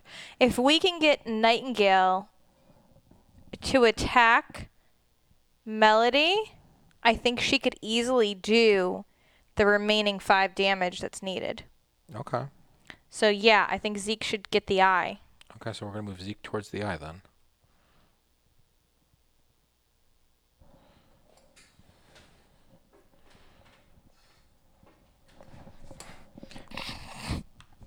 Chat's asking if they think they're liquefy. It'd probably be a better shot to do Gore Shot, because you could do Gore Shot twice and kill her. Because that's would be enough damage. Can I have the 2 teal dice, please? Because what would Gore Shot do? Gore Shot does 2. Plus an additional 2 if they take the irreducible damage. So you're right, but she needs 5 damage to die. So 2 successful Gore Shots would kill her. Would be 4 damage, and she needs 5. If they take the irreducible damage, that would be 6 damage. Oh, no. 1 irreducible damage to get 2 more? 4 and 4 is 8. Yes. Yes, okay. Or they do it once. Yeah. Liquefy can be pretty low still. And if she does roll better than you, then you do no damage. And that wastes 3 SP to do it. Yeah. Yeah. All right, I rolled an 11, which is enough to hit. They have 5 health. Yes. All right, I'm doing.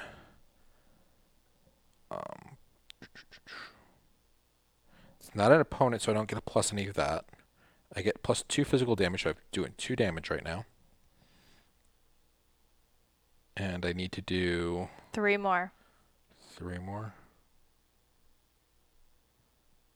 Oh, I have that's 1 more, and I'm going to spend 1 SP, and it does 5 damage. Okay. Cool.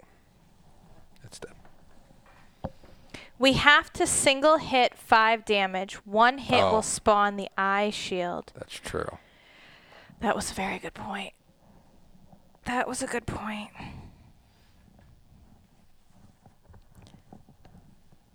Can you do anything else? You don't have anything ranged, do you?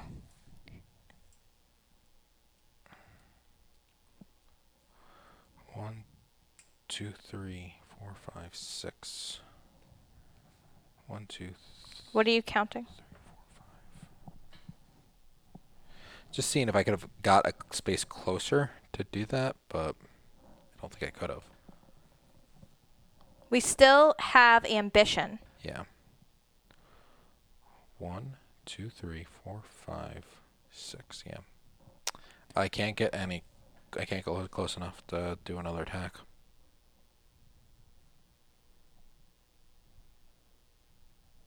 With an additional SP, can you? No, because I don't have another movement. I have a move diagonal. That's it. Or if I spent an additional SP when I moved. But you've already moved, right? So you can't move I again. could have moved to a space where I could still have attacked and done that.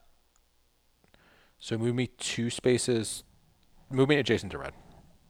So you're saying that you spent the SP before you moved Yeah. and hit the thing I would to hit do the thing, here? yeah. So then now you've finished that attack. And how much SP did you have now? I have 2 SP left, so I can do another attack. Okay. So their defense is 12. And they're gonna dodge, so you need a black die to be rolled, please. Do I want to do that? You're already committed. I think that might be better. Yeah, that's gonna be better. It's gonna be stupid, but it's gonna be better. All right, I'm gonna move there. Ignore the black die. I'm gonna tap my sword to move diagonal, so I am in between the 2 of them. Aren't you going to get a break attack? Yes, I am. So can you please have red my attack me, and I God. will. Do you get a break attack from purple as well? No, because I'm moving into a space adjacent. I'm not moving out of a space. Okay. The first time each turn the Twin Savani is attacked, dodge. The first time each turn Twin Savani misses an attack, re-roll their attack roll. So They're gonna roll their 2 dice. I need a black die to dodge, please. Well, you better dodge well. So this is going to be 2 green die for their attack roll. I rolled 4 shields.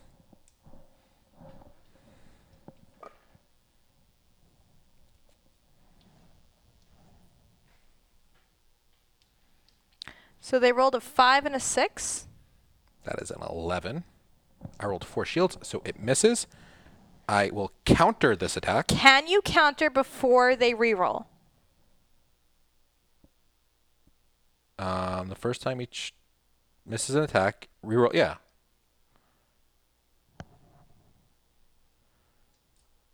I would think. I would think that they would re-roll first. Fine, have them reroll.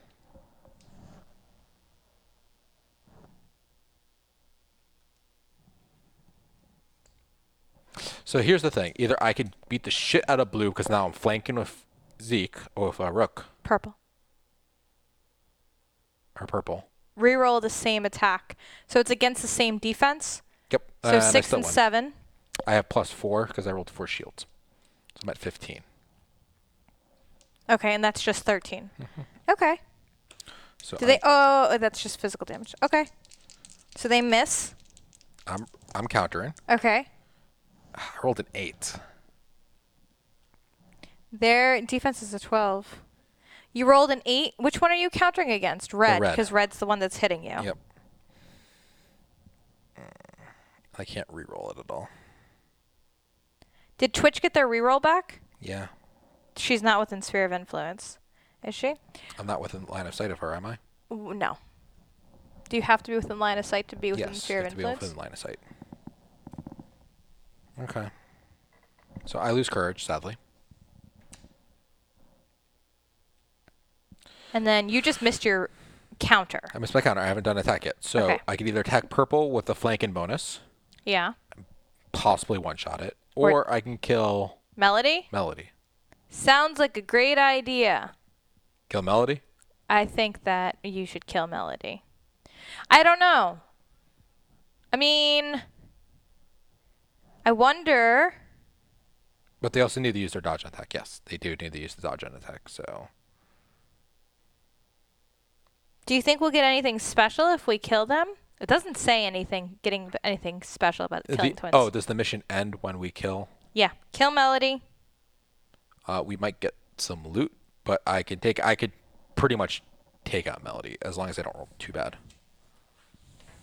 I don't want to meta that, but I really feel like just kill Melody. It was a counter, which is still an attack. All right, so I'm gonna attack her.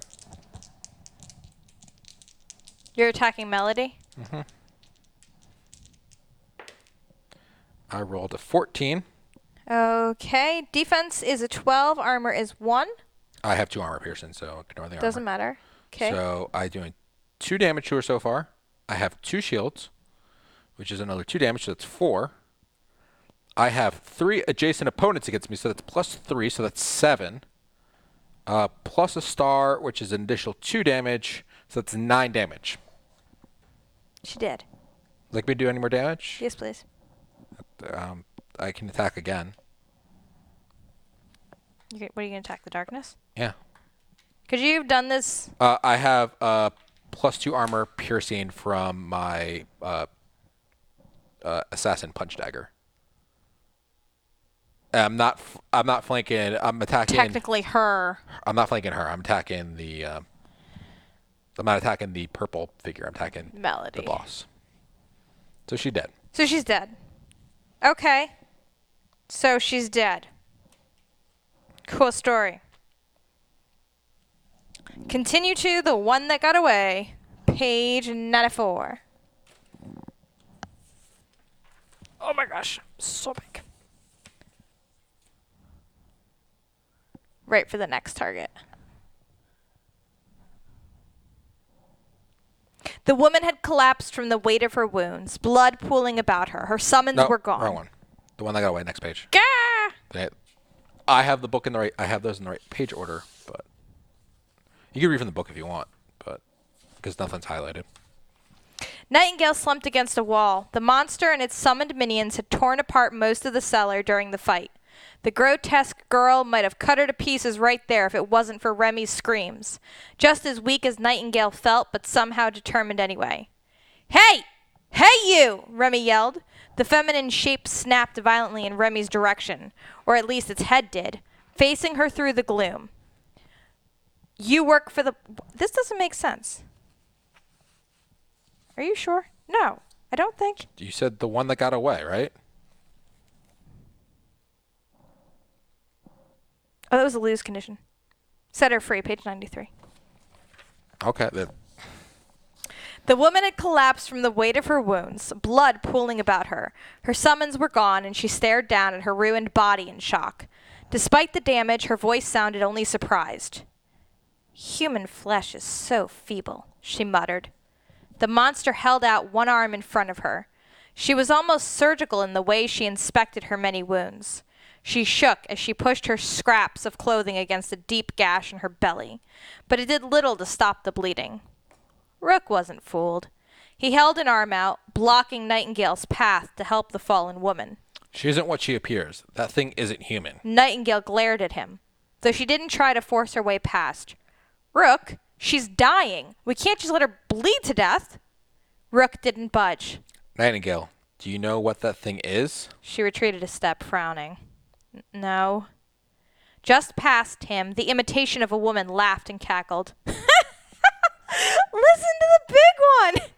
He sounds like he knows. Listen while you can. She didn't even sound angry, only resigned. Rook ignored her. Wasn't sure at first, but I'm quite certain now. They call that monster like this living oblations. Ablations. You make one deal too many, and eventually the only thing you have left to bargain with is yourself. Something drags you out and takes your body for itself. Whoever this was, she may have been dead for years, decades even. Is that true? Remi asked from his other side. Melody? The monster sounded afraid, suddenly gasping from the pain, obvious in the damage to her body. Oblivious. Obvious. O-B-V-I-O-U-S. That's oblivious. There's an L in oblivious. There's an L in that. No, it's an I. Sorry. Love you. Yeah, okay, good. My name was Melody before I sold myself. It was as if whatever controlled her momentarily let go. Or perhaps they were always both there? See? Nightingale surged forward, moving to duck under Rook's arm. He stepped in front of her, blocking the way even more thoroughly than it had before. She's not gone. You're still you, aren't you, Melody? The woman's head tilted violently to one side, swiveling to look up at Nightingale. Her mouth opened too wide, and she laughed. Of course I am! Who else would I be? We can't know. Rook lowered his arms, no longer blocking the way. The creature inside of her can make the body do whatever it wants, even if this person was Melody. And we'd known them before, we couldn't be sure. He looked down at the creature. Why are you here? Did you cause what happened upstairs? No! Malik ordered me to protect the basement. He doesn't like snoopers. Her tone changed, suddenly pained and desperate and human again. Well, a shocking imitation of human. Please leave me be. I'll heal. I know it looks bad, but I'll heal. If Malik doesn't learn I failed, I'll be safe. Just go. Rook felt the brief pressure on his soul, the faint magic Suri used to look through his eyes, and then the momentary weakness as she borrowed some of his strength to manifest. She took shape far quicker than usual, taking an almost solid humanoid form in less than a second. Suri approached the fallen woman without fear, then turned her back on her to meet Rook's eyes. You must kill this creature. Quiet! This doesn't concern you, Melody hissed, suddenly angry again. She lurched towards Suri, but only made it a few inches before her horrific wounds forced her to stop. Suri pleaded to Rook. It has no business in this realm. It's just another intruder from Arkala, leeching from your world. She looked from Rook to his friends. Only if you kill the host can her great bounty pass judgment on this criminal. Any other action will allow it to stay hidden from the great bounty. Nightingale looked confused. Suri, what exactly is the great bounty? Suri swished in the air in frustration. Stupid girl! Don't use my name in front of it! Suri's sudden outburst caused Nightingale to take a step back. They are self-appointed interdimensional enforcers of reality, Suri said, still throwing Nightingale a dirty look. Beings of great power who don't like realms meddling with each other, especially not those from Arkala. Now kill her so that they can claim whatever they want. No. Zeke said. You're going to have to explain more than that. That sounds like some real comic book shit. I've read about it. Breaking the third wall. Rook explained. If any of you paid attention in assemblage, you would have too. They say that there is an open bounty put on any creature found in violation of the rules established between dimensions. Espers hail from a realm outside of Middara. However, many are allowed to be summoned, bound, or used in any way the contract with their summoner permits. Certain realms are considered off-limits, Arkala being one of them. It's likely the reason the Malamu is hiding in Nightingale and has no intent in manifesting. I would guess this creature is the same. Staying inside of another body allows it to hide from the Great Bounty. If we kill its host, it will be vulnerable. The Great Bounty will be alerted to its meddling in this world. Remi asked without thinking first. What about Suri then? Isn't she from Arkala too? Melody laughed, but it quickly turned into a coughing fit. After she spit out some blood and affirmed Remi's concern, yes, she's just afraid that if you let me go, she might be on the hook as well. Naughty girl, breaking the rules. The creature smiled wickedly at Suri before saying the name. Suri is as guilty as me. Host or no host. Suri snarled, showing a pair of razor-like teeth and red glowing eyes. I am not the same as you. I appear out of curiosity, and in brief spurts using this relic, Suri motioned toward a matching amulet around her own neck. You steal men's souls and make them your slaves. Rook, she must die. So now we have a decision.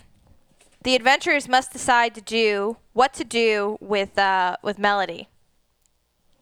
Or, whatever is taken Melody. We can continue, kill Melody, because Suri knows best, Father knows best.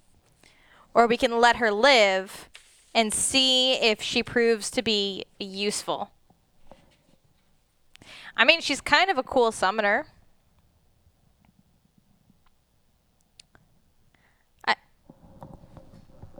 The father contracted her, so I feel like... She said that. Doesn't mean it's true. That's true. However... And Suri's helped the shit out of us.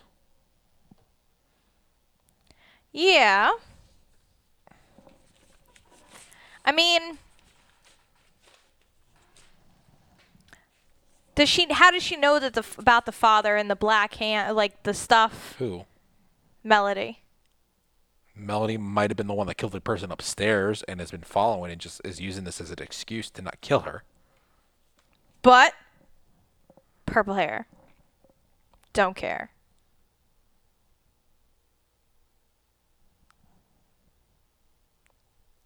Heeding Suri's warning, or it's not our decision to make.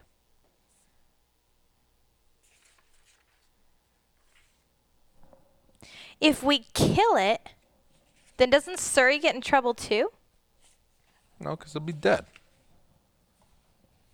But we don't kill it. The papers are missing, so Melanie is not it? The papers that we were looking for.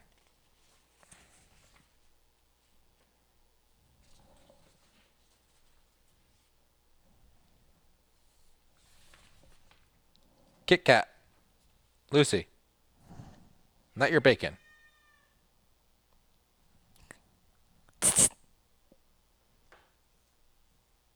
Get him. Cat. All right. So we've got 50-50. What do you think?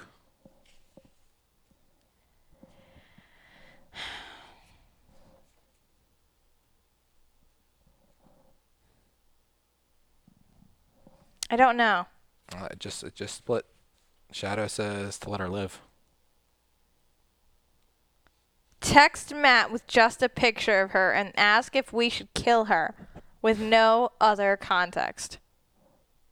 I feel like Matt would say yes, though. Because I think Matt, just if we're asking if we should kill her, then Matt says kill it.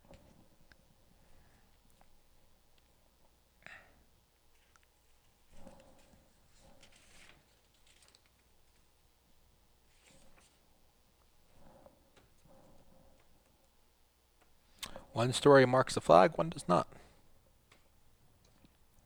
That's very meta. It could be a good flag, could be a bad flag. I don't know. Just one marks the flag, one does not. Someone will remember your decision. You ever play the it's Walking Dead that everyone knows it from, but it's the whole who makes those games. You ever play any of those? The Walking Dead games? No. It's all like a choice-driven game, and it's like Rick will remember your choice. Like when you like fuck him over or whatever. It's just like terrible. Yeah, Telltales. No. Okay. I think we're going to let her live. All right, we're letting her live. I think we're not marking it. Who's meta now? I didn't say which one was which. That was the options, to kill her or let her live. I didn't say which one marked the flag. Fine. No. Nightingale walked past Rook, stopping inches away from Suri. She wasn't afraid. Not of the fallen Melody lying in a pool of blood, and not of Rook's Esper. This great bounty thing might be important, but we don't give a damn what their rules are. Nightingale pulled a roll of bandages out of her pack, tossing it down to Melody. Melody caught the bandages, staring down in disbelief. A second later, and she hurried to work, binding her wounds as best she could, stanching the blood with tight wraps. We won't kill a defenseless enemy, Nightingale said. Violet light flickered where Suri's lower body blurred into an indistinct blur. Do you feel the same, Rook? His voice shook the room. I do. Then I'll do it. Her violet light grew brighter, and a sudden breeze blasted away from her. This is why the bounty was formed in the first place. Mortals are often too weak to protect themselves. Zeke cleared his throat. No, you won't. We decided not to kill her. You got outvoted. Suri's light flickered, her whole body growing suddenly transparent.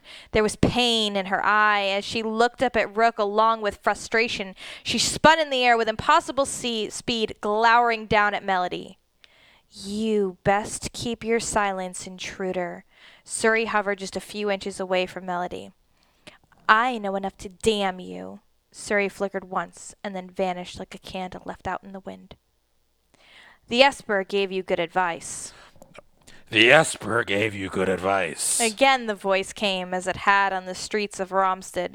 At least Nightingale didn't feel anything tugging at her body this time. It was only a voice, urging her. A live-in obligation could mean our deaths and the deaths of your friends. If it reveals our presence, the bounty will not care that you were taken against your will. It will scour you for the sin of bad luck. Melody jerked sideways, suddenly looking directly at Nightingale. The rider lies to you, girl. My words would bring your death. But what of me? The great bounty could take no words from me without also strangling their canary. She laughed, and again the sound grated on Nightingale's ears. A trifecta of impossible lawbreakers we have here. Each host to each intruder, as vulnerable to judgment as the others. Nightingale had to think for a moment about what Melody had said before speaking. You're saying you wouldn't turn us in because they'd kill you too? Melody lurched to her feet, swaying unsteadily. Not even Malik will hear me sing again, she said. My debt is paid. The Black Hand can find a new bird. Get out of her way, Nightingale called. Rook, Zeke, and Remi all stepped back, giving Melody a clear path to the ladder. Thank you. Melody met Nightingale's eyes one last time, and again her voice sounded familiar. Look deeper. Malik only ever wanted me to guard what was worth guarding. She gestured into the gloom at the faint outline of an open passage against the stone. By the time Nightingale looked back, she was already gone. You think we should? Zeke asked, cleaning his weapon along the side of a rolled bundle of cloth. Might be a trap. Nightingale sighed. We don't really have a choice. If we don't, I might end up like her. And then we continue to a new story, to a new visitor on page 97. That's the last story. Want to get it done now or next time? Almost 11. We can do it next time. Okay. Yeah. That was a pretty nasty fight. Okay. Thank you all very much for joining us tonight as we played Twitch Plays Middara, the Unintentional Malum. You guys helped us to defeat Melody. Not those twins, though. They're pretty tough. But we beat her, so they're gone. Thank you for joining us for our cat stream tonight. Meow. Start of our very spoopy week. You make sure you check out our other shows this week, especially if you had fun tonight playing Middara. We have another interactive stream on Tuesday, tomorrow, 8 p.m. Eastern Time, where we do Twitch Plays Kingdom Death. Joshua, what are you doing in that game? We're going to Lantier 5. Gonna go fight something. I don't know what, but we're gonna fight something. Are you doing a special campaign, or what are you doing? People of the Skull! Skull. You got our butt kicked by the butcher. Really? Yeah, butcher's a little hard when you can't make rawhide armor. And you can't dodge everything. Though we just made a super team, so we're gonna start kicking some butt. Yeah, we'll see about that. And on Wednesday, we have a very special spoopy stream. Spoopy. What are you doing Wednesday? You're here too. Gonna play Ghost Stories. I know. I said, what are we doing here Wednesday? Brew up! No. No, I'm not down with that. Come on, one dab. One Nope. dab for chat. No. Do the dab. Nope. They're gonna love it in the cat suit. Do it. Not even happening. Do it. Not even a little bit. Do it. You folks have also tipped to improve your entertainments on Wednesday. For our bacon shake. This is disgusting. I cooked all the bacon today. It's so terrible. The bacon has been made. It's so gross. A whole Ziploc bag of bacon. So we will be having our bacon shake on Wednesday with Ghost Stories. Hopefully, I'll keep it down. If not, it's going to be a real gross stream. I did not donate for Anne. But the rest of the chat did. So bad. That was not my choice.